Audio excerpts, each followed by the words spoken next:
This summer, Biola University's Calvary Chapel was transformed by world-renowned Danish artists Peter Brandis and Maja Engelhardt.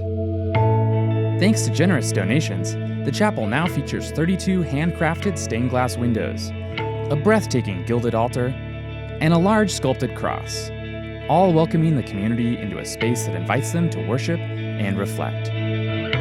Each window depicts an interpretation of a biblical story, such as the prodigal son, Cain and Abel, and the crucifixion. And the stunning gold altar, depicting the empty tomb, illuminates the theme of the entire chapel, the resurrection of Christ. Special care was taken to enhance the existing architecture of the chapel, with soft, diffuse light emanating from the stained glass windows.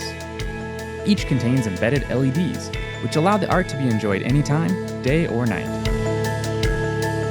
We invite you to spend some time worshiping in this sacred space and reflecting on the biblical themes seen throughout the chapel. An in-depth audio tour is available, providing commentary from the artist on the meaning and background of the art. This exciting addition to the heart of our campus will boldly proclaim Biola's commitment to the Word for many generations to come.